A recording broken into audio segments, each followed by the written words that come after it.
All right, well, let's gauge the automaker's prospects with automotive analyst Lauren Fix. She joins me now via broadband. I'm seeing here from Myrtle Beach, South Carolina. Glad you could join us on your vacation. Thank you so much, Lauren.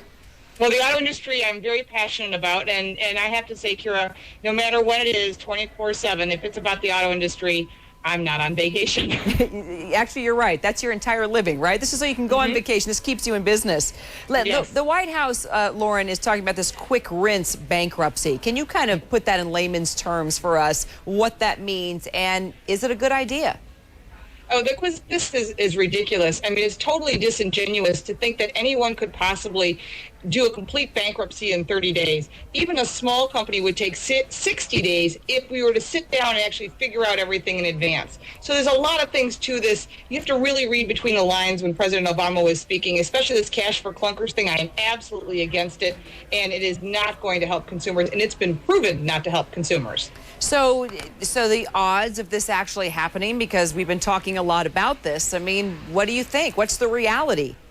Well, when you're talking about bankruptcy when it comes to General Motors and Chrysler, they're not going to close their doors and dissolve. This is not AMC. However, what really concerns me is when the government tries to micromanage large corporations, we don't want to have something like happened in the British industry where all the car manufacturers left the country and they no longer have a car manufacturing industry like we do here. So it's really important that when we're talking about bankruptcy, we're talking about reorganization. General Motors will shrink probably half of what they are now. And it will hurt a lot of people that have dealerships that invested their lives into it. It'll also affect and people just think, oh, it's just the dealerships and the manufacturers and the people that work there in the UAW. It affects so many more companies, marketing companies, PR, event management, and all of these things but when you go to the corporation itself, there's a lot of product that's being duplicated. They can cut back, but for them to cut out two-thirds of their two-thirds of what they have in debt is almost impossible to be done in 60 days, and I think it would be a miracle for that to happen. So you mentioned how it would affect dealerships, how it would affect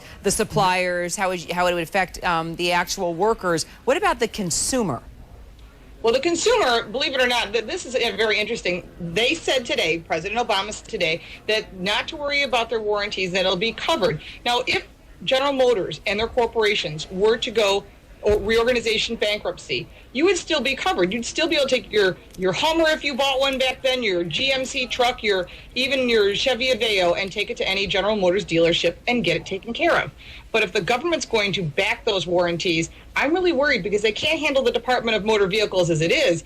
What are they going to do when it comes to them handling the warranties? Are you going to pay for that? Are they going to have government registered auto repair shops? And then will you send in your money and wait 120 days to get your money back?